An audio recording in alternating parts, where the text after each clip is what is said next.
بسم اللہ الرحمن الرحیم جی، میں ہوں ذوالفقار علی شاہ اور آپ دیکھ رہے ہیں مرگل ٹی وی نیوز چینل۔ سب سے پہلے حسب روایت آپ سے ایک ریکویسٹ کہ جو نئے دیکھنے والے ہمارے دوست ہیں وہ ہمارے چینل کو سبسکرائب کر دیں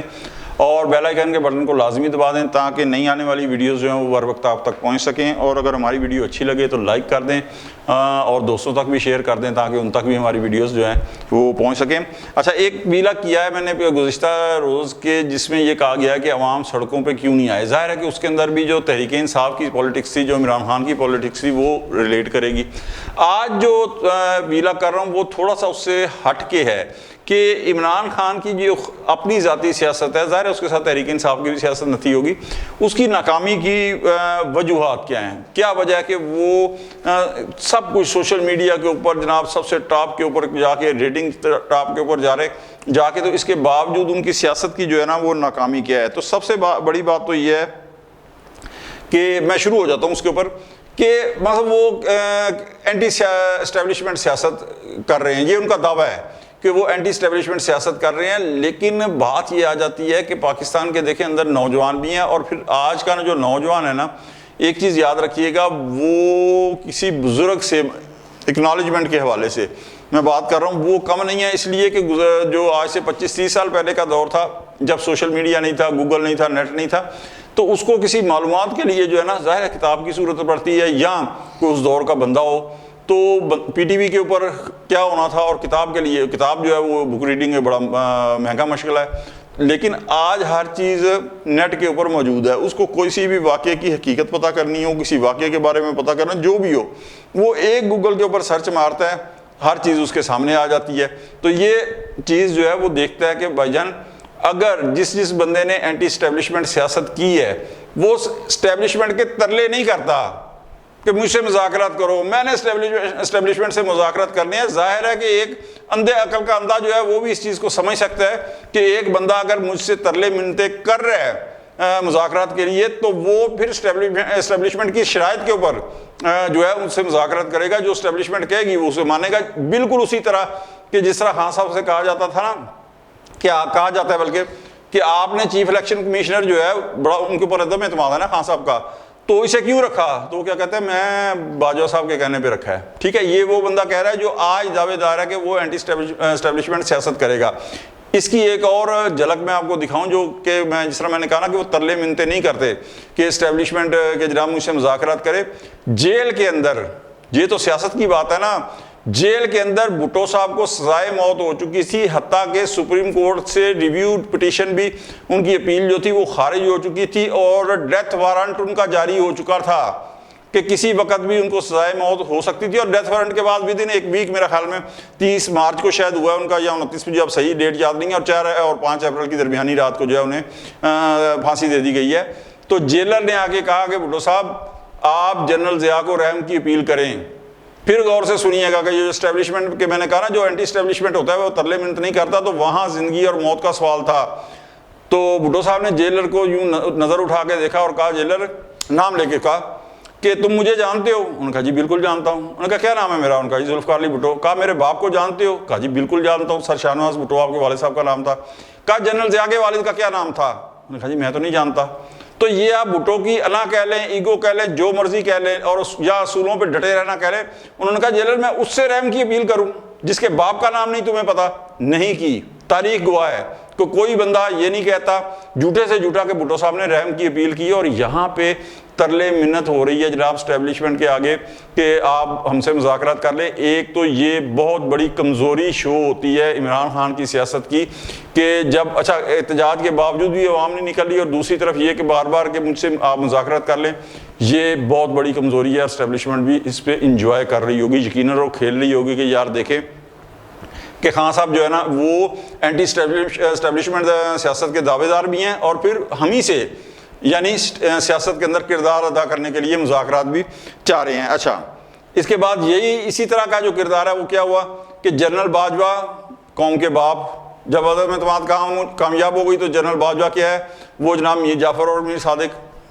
ویو پلٹ گیا۔ اچھا، لیکن اسی میر جعفر اور میر صادق کے درمیان جو کھیل کھیلا گیا وہ یہ تھا کہ ایوان صدر میں جو عارف علوی صاحب تھے اس وقت، ان کی محنت سے انہوں نے بڑے جس طریقے سے ریکویسٹ کی جنرل باجوہ سے، وہ ایک علیحدہ سٹوری ہے۔ تو وہ جا کے جناب 5 ملاقاتیں بھی جو میڈیا کے اندر آئی ہیں وہ ہوئی ہے، اور انکار بھی نہیں، مطلب اس کی تصدیق بھی ہو چکی ہے۔ اچھا، امریکہ کے لیے کیا ہوا کہ ہم کوئی غلام ہیں؟ 27 مارچ کو سائفر لہرا کے کیا گیا کہ جی ایک بیانیہ، ہم کوئی غلام ہیں، اور ساتھ ہی ماہانہ کروڑوں روپے جو ہے نا دے کے امریکہ کے اندر لابی فرمز جو تھیں وہ ہائر کرائی گئی، اور اسی کی کنٹینیوٹی ہے کہ پچھلے گزشتہ دنوں جو ہے امریکن ایوان نمائندگان کے اندر خان صاحب کے حق میں قرارداد منظور ہوئی ہے۔ تو یہ تحریک انصاف یعنی عمران خان کی سیاست کے بڑے عجیب پہلو ہیں، اسی پر مقصد ظاہر ہے آج بات کر رہے ہیں۔ اچھا جی، موجودہ جو آرمی چیف ہیں جنرل عاصم منیر صاحب، وہ تحریک انصاف کے دور میں آپ کو علم میں ہے یقیناً کہ وہ DGI رہے ہوئے ہیں۔ اب ایک تھوڑی دیر کے لیے یہ بھول جائیں کہ خان صاحب ان کے متعلق کیا ویو رکھتے ہیں، لیکن ایک چیز یاد رکھیں جسے ہر بندہ تسلیم کرے گا، کیونکہ یہ ایک ٹروتھ ہے، میری رائے نہیں ہے، کہ ISI پاکستان کی ISI جو انٹیلیجنس ایجنسی ہے، یہ دنیا کی 10 بہترین انٹیلیجنس ایجنسیوں کے اندر اس کا شمار ہوتا ہے۔ تو اس کا جو DG بنے گا، DG ISI جو بنے گا، وہ کسی نااہل شخص کو بنایا جائے گا؟ سوال ہی پیدا نہیں ہوتا کہ کسی نااہل شخص کو بنایا جائے، اس لیے کہ اس کے کندھوں کے اوپر بہت بڑی ذمہ داری ہوتی ہے۔ تو یہ ایک بات تو طے ہو گئی کہ پاکستان کی آرمی کے اندر جو بہترین آپ سمجھیں کہ جو جسے کہتے ہیں نا کریم جو ہوگی، جو بہترین انٹیلیجنٹ بندہ ہوگا، لائق فائق بندہ ہوگا، اسے DG ISI کے عہدے پر لگایا جائے گا۔ تو جنرل عاصم منیر صاحب DG ISI کے عہدے کے اوپر فائز رہے۔ ہٹایا کیوں گیا؟ کیونکہ انہوں نے خان صاحب کے اہل خانہ کے جو کرپشن کے ثبوت ہے وہ ڈاکومنٹری شکل کے اندر خان صاحب کے سامنے پیش کر دیے، جسے خان صاحب برداشت نہیں کر سکے، انہوں نے کہا جی ہٹا دے۔ اس دن کے بعد خان صاحب جو ہیں وہ عاصم منیر صاحب کے خلاف ہو گئے۔ اچھا جی، اگر آپ خلاف ہی ہوئے ہیں، پھر آپ میر جعفر اور میر صادق بھی کہتے ہیں اوکے ٹھیک ہو گیا، پھر آپ جنرل باجوہ سے ملاقات نہ کریں، لیکن وہ ملاقات بھی کر رہے ہیں، پھر آپ کے اصول کہاں گئے؟ تو آپ کو کس حکیم نے مشورہ دیا تھا جناب کہ 28 نومبر 2022 کو جب DG ISI general Asim Munir صاحب کی اپوائنٹمنٹ ہو رہی تھی آرمی چیف کے لیے، تو آپ 12 آر تک ان کی مخالفت کرتے رہے؟ کہا یہ جاتا ہے I am not confirm about it, but جو ذرائع ہیں وہ یہ کہتے ہیں کہ آخر تک یہ پیغام میسیج تھا خان صاحب کا کہ کسی کو بھی بنا لیں، انہیں نہ بنائیں۔ تو جب وہ بن گئے آرمی چیف، تو اس کے بعد وہ کیا خیال ہے کہ اس کے بعد آپ کہیں کہ جی میں مذاکرات کریں تو وہ مانیں گے؟ سوال ہی پیدا نہیں ہوتا مانگے۔ اس کے بعد پھر بھی جب 8 مئی کو گرفتار ہوئے ہیں تو وہاں بھی عدالت کے کمرے میں بیٹھ کے انہوں نے کہا کہ ایک شخص ہے جو اس کا ذمہ دار ہے، اور جنرل عاصم منیر صاحب کا انہوں نے نام لیا۔ اچھا یہ ہو گیا جناب کہ یہ سارے ماسٹر اسٹروک تھے، یہ بھی آپ کہہ لیں۔ پھر جناب قاضی فائز عیسیٰ کے خلاف ریفرنس بھیجا، اوکے اصولوں کے بڑے مقصد پابند ہے نا، بڑی پاکی دامن کی بڑی بلند ترین مسند کے اوپر خان صاحب فائز ہوتے ہیں، نیچے تو اترتے ہی نہیں ہے نا وہ خان صاحب۔ تو قاضی فائز عیسیٰ کے خلاف آپ نے جو ریفرنس بھیجا، ظاہر ہے آپ ماشاءاللہ کوئی بغیر اصولوں کے تو نہیں نا بھیجیں گے، آپ نے سمجھا ہوگا کہ ریفرنس بھیجنا ضروری ہے اور وہ درست ہے تو آپ نے بھیجا، لیکن جب وہی ریفرنس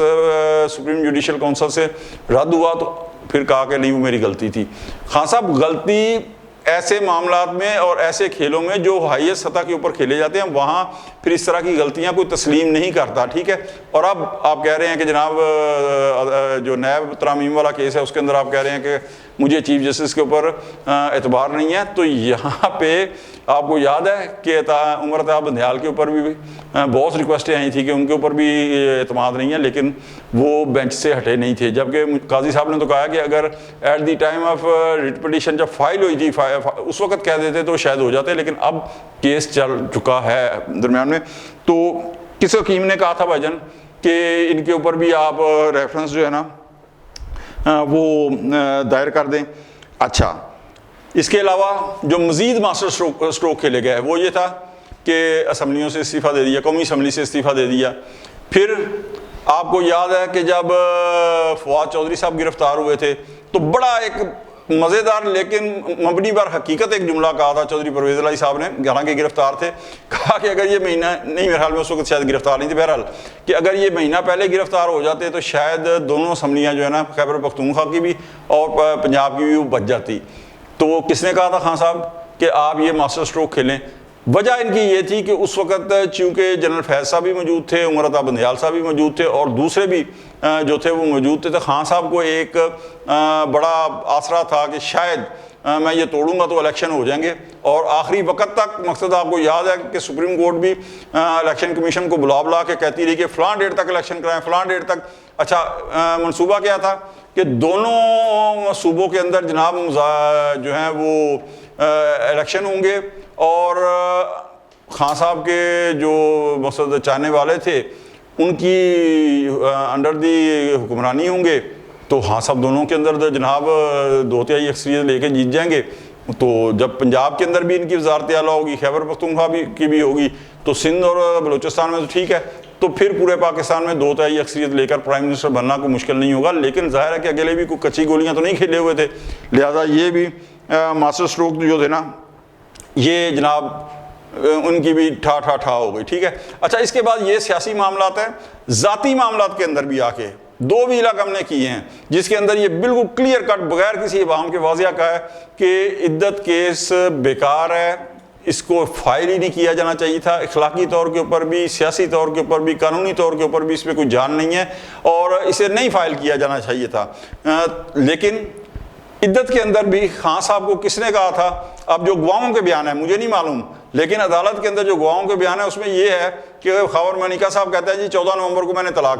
دی تھی۔ اچھا ٹھیک ہو گیا، 1 جنوری کو نکاح کیا، دوسرا پھر کیا 18 فروری کو۔ اچھا دوسرا نکاح جب کیا ہے، کس نے مشورہ دیا تھا بھائی جان کہ دوسرا نکاح کریں؟ چلیں اگر کر بھی لیا ہے تو اسی نکاح خواہ کو بلا کے آپ اپنے خلاف کیس بنوا رہے ہیں، اسے گواہ بنا رہے ہیں کہ میں دوسرا نکاح بھی بھائی جان تیرے کہنے تے کیتا ہے۔ تو یہ حماقتیں جتنی ہیں، یہ جتنی حماقتیں ہیں، یہ سب آپ خود کر چکے ہیں۔ آپ سائفر کے عدت والا جو کیس ہے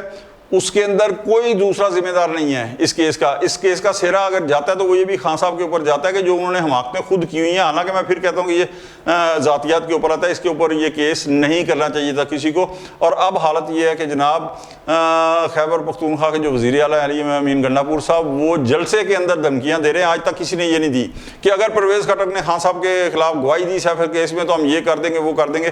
ایسا آج تک نہیں ہوا۔ اور یہی سارے جو ماسٹر اسٹروک ہے نا، یہی سارا عمران خان صاحب کی جو ناکام سیاست ہے سر، ان کی وجوہات ہی یہ سارے ماسٹر اسٹروک ہیں جن کی پاکستان کی سیاست کے اندر کیا دنیا کی سیاست کے اندر کبھی اس طریقہ کی حماقتیں جو ہیں، بلکہ حماقتیں یا غلطیاں نہیں، میں کہوں گا بلنڈر اس طرح نہیں کوئی کرتا، اور اگر کوئی کرتا ہے تو پھر اس کی قیمت پے کرنی پڑتی ہے۔ آج تک کے لیے اتنا ہی، انشاءاللہ ملتے ہیں اگلے ویلاگ میں، اس وقت تک کے لیے ذوالفقار علی شاہ کو اجازت دیں، اللہ حافظ۔